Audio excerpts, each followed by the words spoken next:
Alors, on va commencer par parler des groupements alkyles, parce que c'est plus simple. Groupement alkyle.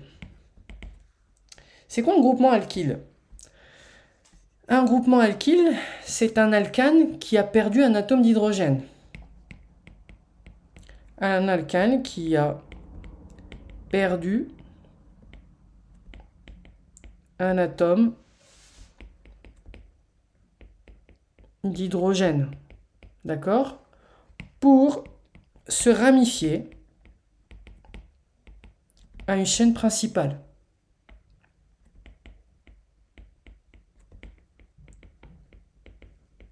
Ok? Donc, la formule générale d'un groupement alkyle, c'est la formule suivante. Vous avez un alkane qui a perdu un hydrogène. Un alkane, généralement, c'est NH2N plus 2, n'est-ce pas? Donc, s'il a perdu un hydrogène, un alkane, il reste juste 2N plus 1. D'accord? Donc, en gros, vous avez une petite ramification, d'accord? Une grappe qui se plug à une chaîne principale, qui se branche à une chaîne principale, et en fait, pour qu'elle puisse se brancher à une chaîne principale, il faut qu'il lui manque un hydrogène pour pouvoir justement rejoindre la chaîne principale. Donc, un exemple, vous prenez, je ne sais pas moi, par exemple, vous avez une chaîne principale, vous avez l'éthène, donc l'éthyle, parce que les alkyles ont le préfixe -yle. Donc si vous prenez CH2, CH3, ici vous avez une disponibilité pour aller se greffer à une chaîne principale.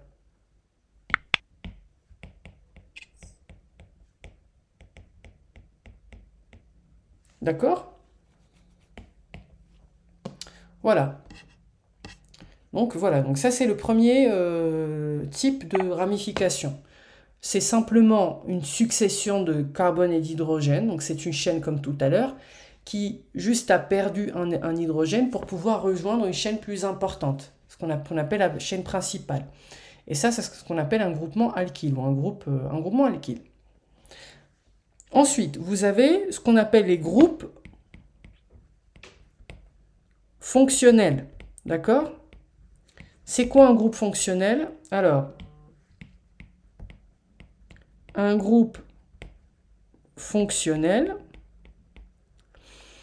en fait, c'est un groupe d'atomes ayant une réactivité caractéristique, c'est-à-dire qu'ils vont avoir des propriétés caractéristiques similaires.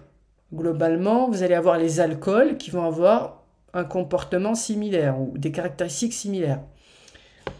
Donc, le groupe fonctionnel, donc c'est un groupe d'atomes ayant une réactivité particulière ou caractéristique. Une réactivité caractéristique. Et similaire, d'accord, quelle que soit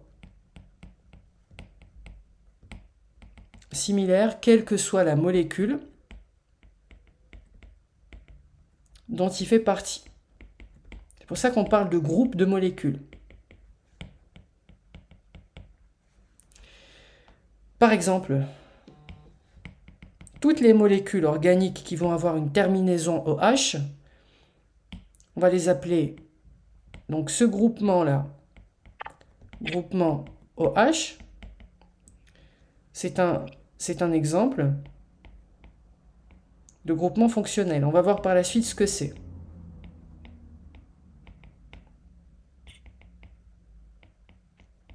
C'est un peu du par cœur. Donc les groupes fonctionnels, c'est ce tableau-là, il faut que vous le connaissiez par cœur. D'accord?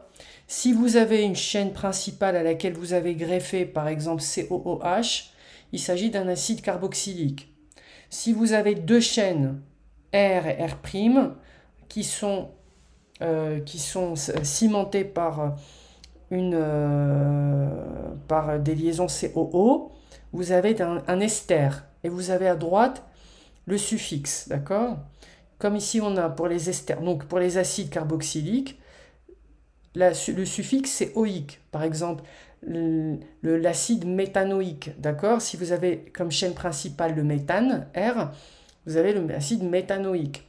Les esters, on a deux chaînes, R et R'. On va voir un exemple justement qui porte sur ça.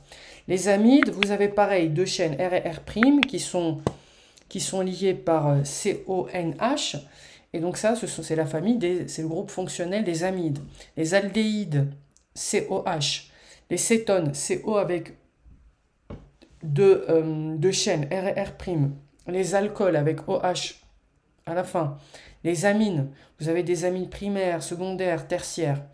Voilà, donc ce tableau aussi, il est important à connaître et à retenir. On va voir ensemble comment, dans des exemples, comment on nomme justement les molécules à l'aide de ces groupements fonctionnels. Alors, là c'est la partie la plus délicate, j'ai envie de dire, et c'est ce qu'on va voir tout de suite. Donc, la détermination du nom d'un composé, ou nomenclature, ou nom d'un composé organique.